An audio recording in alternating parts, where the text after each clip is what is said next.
دیکھ رہا ہے۔ وہ 5 سال کے بچوں سے ڈرنے والے، چھپ چھپا کے گناہ کرنے والے، جب دنیا والے نہیں دیکھ رہے ہوتے تو بندوں کے کرتوت ایسے ہوتے ہیں کہ شیطان کو بھی شرم آ جاتی ہے۔ اللہ تعالیٰ سے حیا کرنا آج معاشرے میں ختم ہو چکا ہے۔ میرے بھائیوں، عفت اور پاک دامنی ہر انسان کو اللہ تعالیٰ نے پیدائشی طور پہ عطا کی ہوتی ہے، اور وہی لوگ سعادت مند ہوتے ہیں جو اللہ کی دی ہوئی اس فطری خصلت کو باقی رکھتے ہیں، بچا کے رکھتے ہیں، پامال نہیں ہونے دیتے۔ عفیف پاک دامن لوگ اللہ کو پسند ہیں۔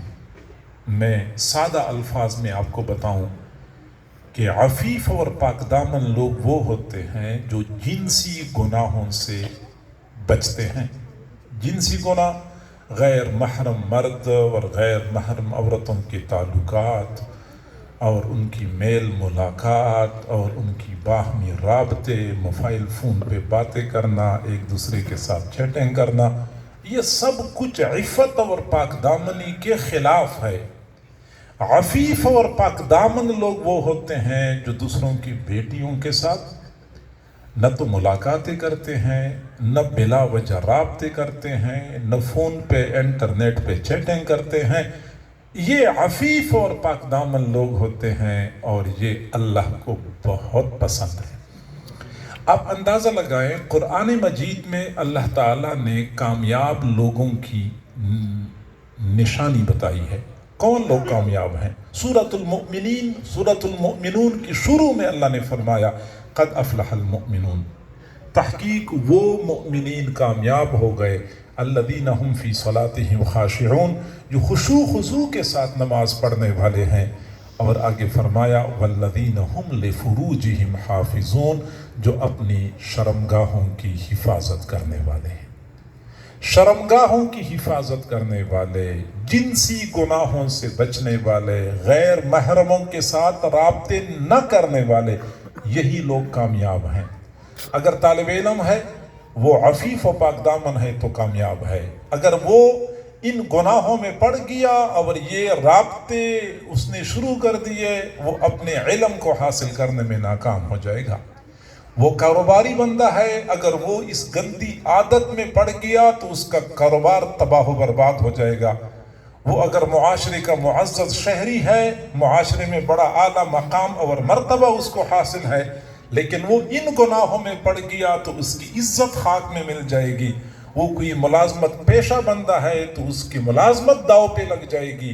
کامیاب وہی بندہ ہوگا جو ان گناہوں سے بچنے والا ہے۔ وہ طالب علم ہو، وہ کاروباری ہے، وہ سیاسی ہے، وہ سماجی ہے، وہ معاشرتی ہے، کوئی بھی بندہ جو ان گناہوں سے بچنے والا ہے، کامیابی اس کے ساتھ ہمکنار ہوتی ہے۔ یہ قرآن عظیم الشان کا فیصلہ ہے، اس میں دو رائے نہیں ہو سکتی۔ دوسرے مقام پہ اللہ رب العزت نے عفیف اور پاک دامن لوگوں کے لیے مغفرت کا وعدہ فرمایا ہے۔ والحافظین فروجہم والحافظات، وہ لوگ جو اپنی شرمگاہوں کی حفاظت کرتے ہیں، مرد ہیں یا عورتیں ہیں۔ والذاکرین اللہ کثیرا والذاکرات، اللہ کو کثرت سے یاد کرنے والے مرد، اللہ کو کثرت سے یاد کرنے والی عورتیں۔ اعد اللہ لہم مغفرہ، اللہ نے ان کے لیے مغفرت تیار کر رکھی ہے۔ وَأَجْرًا عَظِيمًا، اور اجر عظیم کا انتظام کر رکھا ہے۔ عفیف پاک دامن لوگ اللہ کو پسند ہیں، اور یہی وجہ ہے کہ حضور صلی اللہ علیہ وسلم شروع میں جب حضرات صحابہ کرام سے اور صحابیات سے بیعت لیتے تھے تو خاص طور پہ اس بات کی تاکید کرتے تھے کہ ان گناہوں سے بچنا ہے۔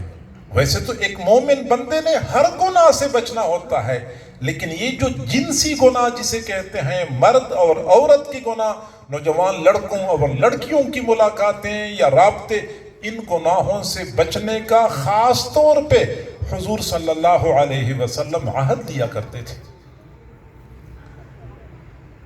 اور آپ حیران ہو جائیں گے کہ یہ عفیف لوگ اللہ کو کتنے پسند ہیں۔ بخاری شریف کی روایت ہے، قیامت کے دن سختی کا عالم ہوگا، سورج ایک نیزے کے برابر آ چکا ہوگا۔ اس وقت سورج ہم سے کروڑوں میل دور ہے، لیکن عین دوپہر کے وقت 5 منٹ کے لیے دھوپ میں کھڑا ہونا ہمارے لیے دشوار ہو جاتا ہے۔ لیکن ایک وقت وہ آنے والا ہے جب سورج ایک نیزے کے برابر آ چکا ہوگا، زمین پیتل کی بنی ہوئی ہوگی، آگ کے انگاری کی طرح سرخ ہوگی، پاؤں میں جوتے نہیں ہوں گے، اس گرم زمین پہ کھڑا ہونا ہوگا۔ 5 منٹ کے لیے نہیں، 5 گھنٹوں کے لیے نہیں، 5 سالوں کے لیے نہیں، قیامت کا وہ ایک دن 50,000 سالوں کے برابر ہے۔ بہت شدت کا دن ہے میرے بھائیوں، ہم نے کبھی تصور نہیں کیا ہے، سنتے ہیں لیکن غور نہیں کرتے کہ اس دن میں نے بھی کھڑا ہونا ہے، سب نے کھڑا ہونا ہے اس گرم تپتی ہوئی زمین پر۔ جب سورج ایک نیزے کے برابر آ چکا ہوگا، اس گرم ماحول میں، شدت اور سختی کے ماحول میں کچھ خوش قسمت مرد، کچھ خوش قسمت خواتین ایسی ہوں گی جن کو اللہ تعالی عرش کی نیچے سایہ عطا فرمائیں گے۔ وہ 7 قسم کے لوگ ہیں، صحیح بخاری شریف کی روایت سے ثابت ہے۔ ان میں سے ایک وہ نوجوان ہوگا کہ دنیا میں کسی جمال والی، نسب والی خاتون نے اپنی طرف متوجہ کیا تو اس نے کہہ دیا انی اخاف اللہ، میں اللہ سے ڈرتا ہوں، میں اس گناہ کا ارتکاب نہیں کر سکتا۔ کسی خاتون کو کسی مرد نے متوجہ کر لیا، خاتون نے کہا انی اخاف اللہ، میں اللہ سے ڈرتی ہوں، میں اس گناہ کا ارتکاب نہیں کر سکتی۔ ایسے سعادت مندوں کو اللہ تعالیٰ قیامت کے دن کی اس سختی اور گرمی سے بچائے گا اور عرش کی نیچے ٹھنڈا سایہ مہیا کیا جائے گا۔ سعادت مند لوگ ہیں۔ اور میرے بھائیوں، یہ وہ سعادت مند لوگ ہیں جن کی مانگی ہوئی دعائیں اللہ تعالیٰ رد نہیں کرتا۔ میرے بھائیوں، آج ہر بندہ پریشان ہے، کہتے دعائیں مانگتے ہیں، دعائیں قبول نہیں ہوتی۔ بس ایک کام کر لیں، اس جنسی گناہوں سے اجتناب کریں، نہ دوسروں سے ملاقاتیں کرنی ہیں ناجائز طور پہ، نہ دوسروں سے رابطے کرنے ہیں، نہ بات چیت کرنی ہے، نہ میسیجز بھیجنے ہیں۔ ان کاموں سے بچے، یقین کرے دعاؤں کی قبولیت میں لمحہ بھی نہیں لگے گا۔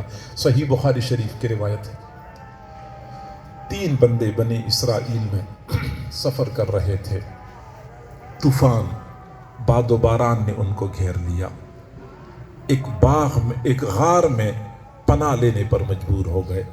غار میں گئے، بارش تیز تھی، پہاڑ کی چوٹی سے ایک بہت بڑی چٹان آئی، گری اور غار کی منہ پر فٹ ہو گئی۔ چٹان اتنی بڑی تھی کہ دھکا دے کے اس کو ہٹایا نہیں جا سکتا تھا، نکلنے کا کوئی راستہ نہیں تھا۔ 3 حضرات تھے، آپس میں کہنے لگے کہ اللہ کو پکارنے کے سوا ہمارے سامنے کوئی دوسرا راستہ نہیں ہے۔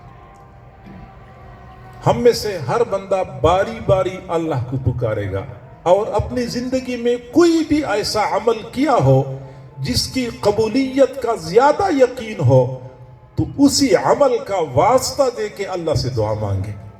چنانچہ ان میں سے ایک بندے نے اپنے کسی نیک عمل کا واسطہ دیا کہ اللہ میں نے وہ فلاں عمل آپ کے لیے کیا تھا، میں تفصیل بیان نہیں کر سکتا، وقت مختصر ہے، کوئی عمل اس نے کیا تھا، اللہ تعالیٰ سے دعا مانگی اللہ اسی عمل کی وجہ سے ہماری مشکل حل کر دے، نکلنے کا راستہ بنا دے۔ تو صحیح بخاری شریف کی روایت ہے، چٹان تھوڑی سی کھسک گئی، روشنی کی ہلکی سی کرن نمودار ہو گئی، نکلنے کا راستہ نہیں بنا۔ پھر اگلے بندے نے دعا مانگی اللہ میں نے فلاں عمل آپ کی رضا کے لیے کیا تھا، اگر آپ کو وہ عمل قبول ہو چکا ہے تو اس کی وجہ سے ہماری مشکل کو حل کر دے۔ چٹان تھوڑی سی اور ہٹ گئی لیکن نکلنے کا راستہ نہیں بنا تھا۔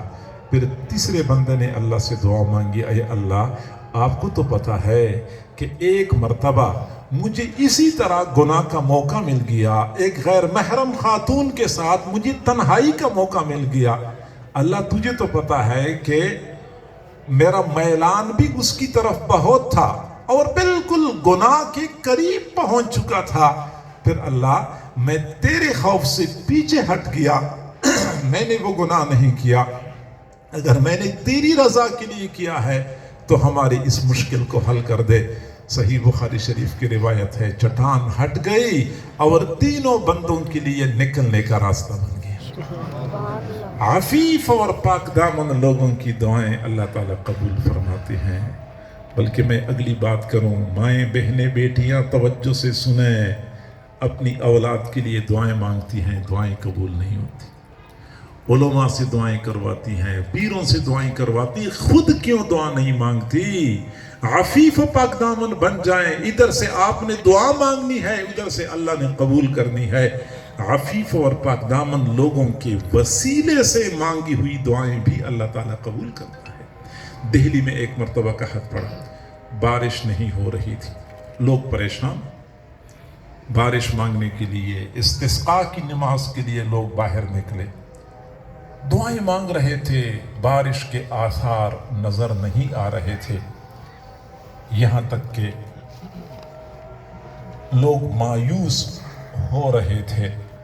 پھر لوگوں نے دیکھا کہ قریب کے راستے سے ایک نوجوان جا رہا تھا، جس نے اونٹ کی رسی پکڑی ہوئی تھی، اونٹ کو کھینچ کے لے کے جا رہا تھا۔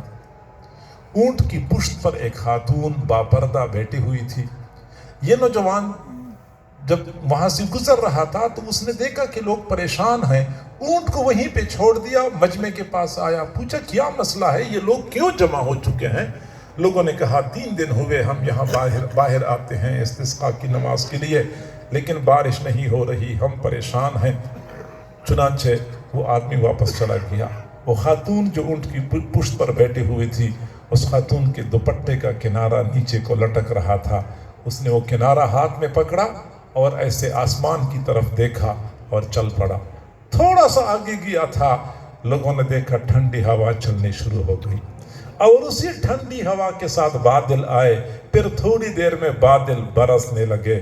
لوگ سمجھ گئے کہ جو بھی کمال ہے اس نوجوان میں ہے۔ پیچھے پیچھے لوگ بھاگے، پوچھا آپ بتائیے آپ کون ہیں، اپنا تعارف تو کرائیں، اور آپ کون سا ایسا عمل کرتے ہیں کہ آپ کی دعا اتنی جلدی قبول ہو گئی؟ اس نوجوان نے کہا میں تو ایک گناہگار بندہ ہوں، سیدھا سادہ مسلمان ہوں، زیادہ عبادت بھی نہیں کرتا، البتہ اتنی بات ہے کہ اونٹ کی پشت پہ جو خاتون سوار ہیں وہ میری والدہ ہیں، یہ میری وہ والدہ ہیں جس نے اپنی جوانی پاک دامنی کے ساتھ گزاری ہے۔ میں نے زندگی میں بارہا تجربہ کیا ہے، جب بھی کوئی مشکل پیش آتی ہے میں اپنے اللہ کو اپنی والدہ کی پاک دامنی کا واسطہ دے کے دعا مانگتا ہوں، میری دعا رد نہیں ہوتی۔ اب بھی میں نے اپنی والدہ کی پاک دامنی کا واسطہ دیا ہے، اے اللہ میری والدہ کی پاک دامنی کا واسطہ بارش برسا دیجئے، اللہ نے بارش برسا دی ہے۔ تو عفیف اور پاک دامن لوگوں کے وسیلے سے مانگی ہوئی دعائیں اللہ تعالیٰ قبول فرماتے ہیں۔